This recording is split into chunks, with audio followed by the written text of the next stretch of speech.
Las 9:07 de la mañana y en esta primera entrevista vamos a estar dándole la bienvenida nuevamente al abogado Óscar López Goldaracena, hechos que estuvimos comentando en la jornada de ayer, pero que de alguna manera también son un capítulo más, la continuación de aquellas entrevistas, de aquellos encuentros que habíamos tenido tanto con el doctor Goldaracena como también con Ignacio Errandonea, a propósito de el solicitarle, el movilizar a la sociedad uruguaya, solicitarle a la gente que pudiera aportar datos, que lo hiciera, y esto, bueno, aparentemente comienza a tener resultados y ha habido instancias verdaderamente importantes que deben generar la lógica expectativa y ansiedad de quienes han impulsado esta iniciativa. Lo primero es darle la bienvenida, doctor. ¿Cómo le va? Buen día, muchas gracias. Un placer nuevamente estar con ustedes y compartir este momento con la audiencia. Hace muy pocos días atrás, si lo miramos, además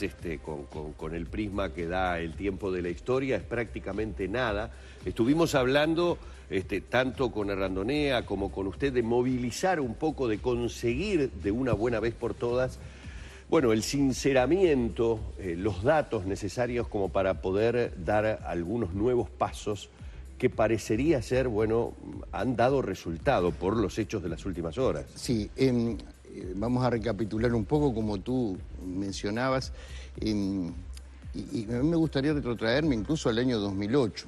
Claro. En aquel momento yo había recibido un croquis anónimo, un plano, que indicaba posibles sitios de enterramiento en la Brigada de Artillería Antiaérea número 1 sobre la Ruta 34, entre Salinas y Panto. Luego podemos entrar en detalle sobre ese croquis, pero dibujado a mano alzada en una hoja de cuaderno, cotejamos esa información con testimonios de la zona, de la propia zona de la Montañesa. Allí hay un poblado frente a la Ruta 34, en la Montañesa. Y testimonios que incluso muchos de ellos estaban recogidos por las organizaciones de derechos humanos y por el grupo de antropólogos, y todo indicaba que en ese lugar habían existido enterramientos clandestinos. La Brigada de Artillería número 1 se había instalado en esa zona en 1975 y hasta ese momento no se había tenido mayor precisión. Ajá. En aquel momento presentamos la denuncia al juzgado de Pando, una denuncia no contra indagados, no una denuncia contra personas, sino una denuncia de posibles indicios de enterramiento, y se inicia esa causa.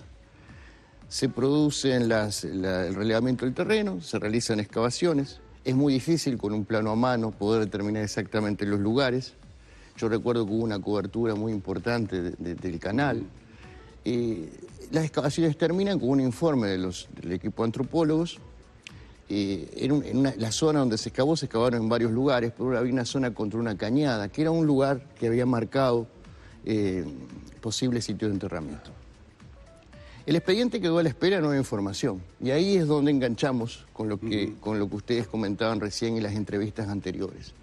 En virtud de la campaña de madres y familiares de detenidos desaparecidos de que se aportara información, un integrante de Madres y Familiares, concretamente Ignacio Errandonea, recibe una información de fuente anónima, cotejada, luego de varias entrevistas que él mantuvo con esa persona, y se marca en una fotografía aérea determinados lugares, fotografía aérea del mismo lugar, de la Brigada de Artillería Antiaérea número 1.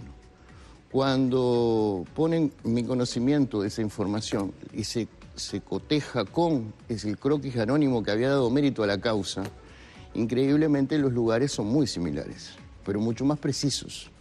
Es la zona de esa cañada, es la zona donde hay un alambrado, hay un monte. Inmediatamente lo pusimos en conocimiento de la justicia de Pando, el mismo expediente. Claro. Se reactivó ese expediente.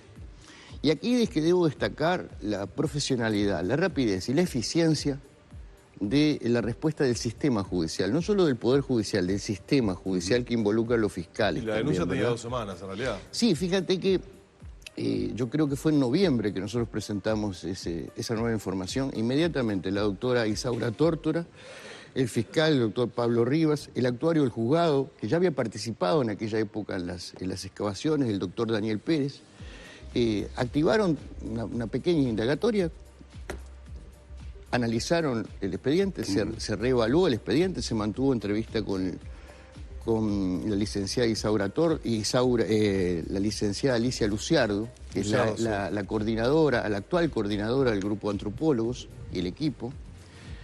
Y el expediente fue derivado a la Fiscalía, y la Fiscalía hizo lugar de inmediato a retomar las excavaciones. El viernes pasado, fíjense, por eso yo hablo de la eficiencia, el viernes pasado la doctora resolvió excavar con fecha, comenzar las excavaciones, así lo dice el decreto judicial, con fecha 15 de diciembre a las 9 de la mañana. Y ya el martes estaban allí. Y el martes, ese mismo martes, nos constituimos en el lugar, el grupo de antropólogos, la sede judicial, incluso la policía técnica, para hacer un relevamiento de la zona. El primer trabajo de los arqueólogos es ubicar, bajar a tierra en el lugar lo que está marcado en los planos. Claro. Ellos delimitaron por GPS, marcaron 5 puntos, delimitaron una zona, un perímetro de un total de aproximado, ¿verdad?, de 20.000 metros cuadrados, precisamente contra esa cañada.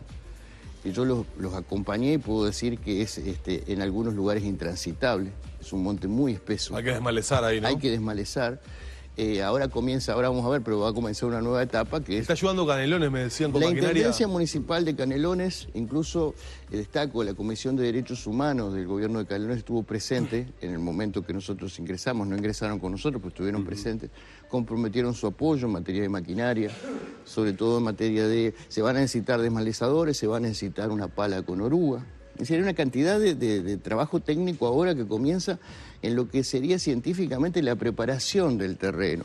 Yo señalaba en estos días, hay que darle tiempo a los arqueólogos ahora, porque no se trata de comenzar a excavar el mismo día, primero se delimitó, hay que hacer un estudio topográfico del lugar. Fíjense que incluso en ese relevamiento que se hizo el martes, pudimos ubicar restos de las excavaciones anteriores, o sea, por eso digo la proximidad del lugar. Sí. Sí. Pero en este caso hay lugares específicos. Hay 20.000 metros delimitados, pero hay lugares específicos. O sea, me contaban algunas personas que se indicó a pocos metros de la ladrillera, por ejemplo. Por ejemplo, sí, hay una exactitud más concreta. Hay una exactitud más concreta y viene muy bien la precisión, porque no es que se vayan a excavar los 20.000 metros. Claro. Los 20.000 metros constituye un perímetro que se cercó con las cintas de pare, digamos. En ese momento solicitamos a la jueza que se dictara una medida de no innovar, una medida cautelar de no innovar. Que no se toque nada. Claro, no la podíamos solicitar antes porque al no tener preciso el lugar, no podíamos ser irresponsables solicitar una medida de no innovar de todo el predio del batallón, que son más de 100 hectáreas. Delimitado ese lugar, se dispuso una medida cautelar con el acuerdo del fiscal. Esa zona va a quedar solo para el trabajo de los arqueólogos, pero no quiere decir que se vayan a excavar los 20.000 metros, no, está sino claro. que ahora el trabajo de campo va a consistir en desmalezar primero, ir ubicando los sitios concretos a los que se hacía referencia recién. El trabajo más arduo va a estar entre donde terminaron las excavaciones en la etapa anterior y la propia cañada.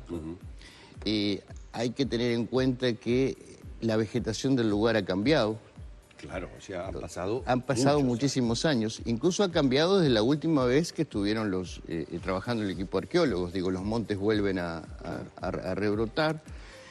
Vamos a esperar, y aquí me parece importante compartir dos precisiones, dos elementos. Uno de ellos es que todo aquel que que tenga información, que la pueda aportar. Claro.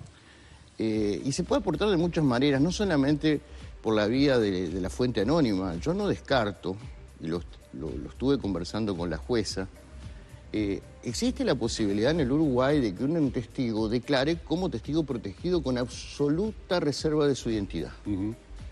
Es una ley que se aplicó muy poco, pero especialmente para casos de narcotráfico. Esa ley está vigente y permite a aquella persona que quiera no solamente aportar información, sino que tener su día, si se quiere, ante los tribunales, o sea, aportar información ante los tribunales, poder hacerlo. Yo entiendo que están aquellos desaparecedores que fueron los cabezas, los ejecutores. Sí. Lo hablábamos en la última entrevista, en una desaparición forzada no es una sola persona, sino que hay un aparato. Exacto. Pero pueden existir esas personas, es impensable, por sentido común, que vayan a hayan declarar ante los ejecutado tribunales y que claro. vayan luego a decir, yo no creo que así, no creo que escriban un libro, lo decía, diciendo dónde están y que den las coordenadas de dónde están, pero sí hay gente que puede tener conocimiento por una participación más indirecta en los hechos. Y no me refiero a los vecinos de la Montañesa, sino me estoy refiriendo al propio personal militar, Sí, a soldados que estaban en ese momento. Partícipes directos que cumplían una determinada orden y que ahora de repente en este rompecabezas pueden entender. Exactamente, es muy difícil que si tienen conciencia convivan con su conciencia. Y además, yo quiero hacer referencia a un tema que últimamente que no lo hemos mencionado, o sí lo hemos mencionado, pero que tiene relación con aquel croquis anónimo del año 2008. Ese croquis anónimo es un mapa de la Brigada de Artillería Antiaérea número 1, la que hacía referencia. Pero al margen izquierdo inferior, digo, mirando, porque lo tengo, sí, es como que uno, en ese mapa uno ha tratado de elaborar miles de hipótesis. Existe una especie de encriptado, por decirlo así, y que dice, que fue reproducido por los medios en aquel momento, que se dice, habla así, gordo quemado, abajo dice caballo muerto, la paloma. Esas son las referencias que tiene. Y claramente marcado en un recuadro. Analizando esa frase, digamos, sí, que aparenta no tener ningún sentido, uno elaboró una hipótesis, ¿verdad? Y la pusimos en aquel momento en conocimiento del tribunal, pero no es competencia del juego de Pando y posiblemente eso se derive a Montevideo. La Brigada de Artillería Antiaérea número 1 estaba antes ubicada en la zona de La Paloma, porque uno La Paloma la asocia con Rocha, ¿no? Y más uno que es oriundo de esa zona, sí, ¿no? Pero no, La Paloma está ubicada en el cerro. Tenemos sí, Durazno, La Paloma Rocha, La Paloma Durazno, pero existió justo la Brigada de Artillería Antiaérea número 1, antes del año 75, estaba ubicada en el cerro. En el cerro. Sí, la misma brigada. Sí, sí. El mapa hace referencia al emplazamiento del 75 en adelante, pero hay una referencia que pudiera estar relacionada con el emplazamiento anterior.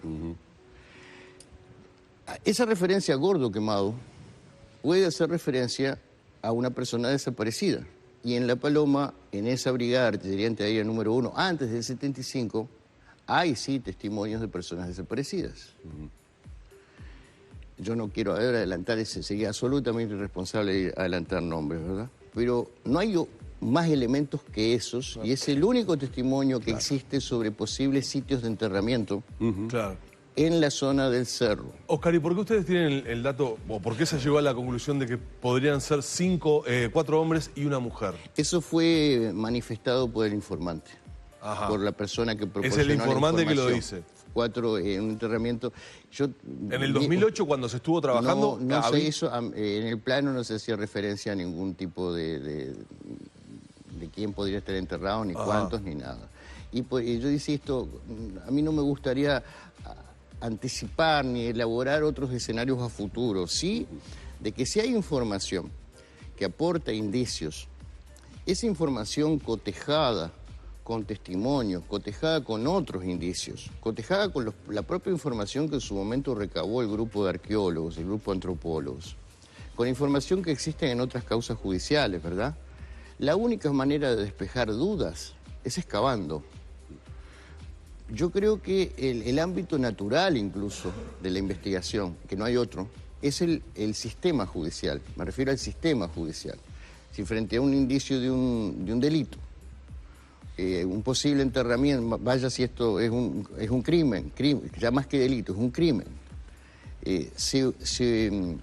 Hay datos de que pudiera existir enterramiento en determinado lugar, bueno, la única manera es ponerlo en conocimiento inmediato del Poder Judicial y celebrar en este caso la respuesta eficiente que dio el Poder Judicial. Ahora se abre una etapa en la cual no podemos apurar a los arqueólogos, debemos darle toda la infraestructura para que trabajen, tampoco ponerle tiempos. Sí se estableció en coordinación con el juzgado que mensualmente ellos van a brindar un informe periódico a la jueza, sin perjuicio de mantenerse en contacto permanente sobre la marcha de los trabajos. pero sí va a existir un informe oficial del grupo una vez por mes. El hecho de que ya se han dispuesto medidas de no innovar, el hecho de que ya se haya ordenado la excavación, porque esto es importante desde el punto de vista técnico y judicial. No es que se haya ordenado un relevamiento e inspección, no, ya se ordenaron las excavaciones. Ahora el centro de gravedad pasa a los peritos, a los auxiliares de justicia que van a realizar las excavaciones, y dado que el terreno es un terreno amplio, y como decíamos recién, dentro de esas 20.000 hectáreas hay que determinar sitios, hay que darle tiempo. Bueno, es lo que vamos a guardar tiempo. Obviamente que vamos a estar en contacto para saber paso a paso cómo va continuando una tarea que de alguna manera los uruguayos ya la hemos vivido, que en algunos casos, en muchos casos, ha tenido resultados exitosos, que han sido tareas arduas y que llevan tiempo y que hay que esperar, pero que requieren de estos comienzos y de estas celeridades que el doctor Goldaracena ponía de manifiesto ha tenido la justicia en este caso. Y hoy un nuevo aniversario del procesamiento de Gregorio Álvarez, causa que lo tuvo al frente usted. Es así, sí, es un día, en lo personal, un día muy especial. Fueron hace 8 años, un 17 de diciembre, yo acabo de compartir algo en mi Facebook sobre ese tema, porque realmente cuando uno estudiaba, como yo estudiaba, y en dictadura, ¿verdad? Con aquella dictadura que se metía hasta en la moda, que no podías tener el cuello de la camisa, el pelo por debajo del cuello. Éramos una juventud de pelo largo y las chicas de pollera corta, pero tenían que tener la pollera larga y el pelo corto, ¿no? Uno se imaginaba que en algún momento, ojalá que en algún momento, el dictador Álvarez responda ante la justicia. Cuando las circunstancias de la vida me llevaron a ese 2007, que cuando presenté la denuncia no pensaba que iba a derivar en lo que terminó, pero que a medida que fue avanzando la causa y presentando documentos y demás, ya en los últimos meses, era muy probable que lo procesaran con prisión. Viví muy intensamente esos meses. Y fue un 17 de diciembre del 2000, fue un 17 de diciembre del 2007, que fue con una orden del doctor Charles, que agarró a todo el mundo desprevenido, se le fue a buscar a la casa, creo que no se le encontró en el momento, y luego termina preso. Y recuerdo que la gente salió espontáneamente a la calle. Yo estaba a la tardecita en Plaza Libertad con mi familia y me hicieron subir a un estrado. Y estábamos... Recuerda estas imágenes segamente que estábamos repasando imágenes con oportunidad. un López Goldaracena más joven y con más pelo. Sí, es así. Incluso, mira, cuando estaba en esa subida al estrado Plaza Libertad improvisado, conservo una foto de la querida Anabela Baldubino, y sí, uno se ve mucho más joven, se ve con más pelo. Y yo recuerdo cómo terminé esas palabras, porque realmente no recuerdo lo que dije, pero sí que en el Uruguay los dictadores terminan presos y por eso no va a haber más dictadores. Hoy es un día, realmente, a veces uno le toca la vida jugar de titular ¿verdad? Y bueno, trata de hacerlo lo mejor posible. Pero lo bueno es, doctor, que de alguna manera lo está recordando, iniciando una esperanzadora etapa como les agradezco la que las imágenes, además, porque creo que es algo que hace el bien común de toda la sociedad. Digamos, o sea, asentar los principios de que en el Uruguay la democracia la reconquistamos gracias al trabajo, el esfuerzo de toda una generación y de todos, y debemos conservarla. Y aquellos que no vivieron esa etapa, ni vivieron la dictadura. Hay que decirles que la memoria colectiva, en realidad, es tener la conciencia ciudadana de que estos hechos no vuelvan a ocurrir nunca más. Ese debe ser el mensaje. Así que les agradezco mucho. Doctor, un placer como siempre tenerlo. Amigo, por favor. Así hemos tenido esta charla con el doctor Óscar López Goldaracena, que estamos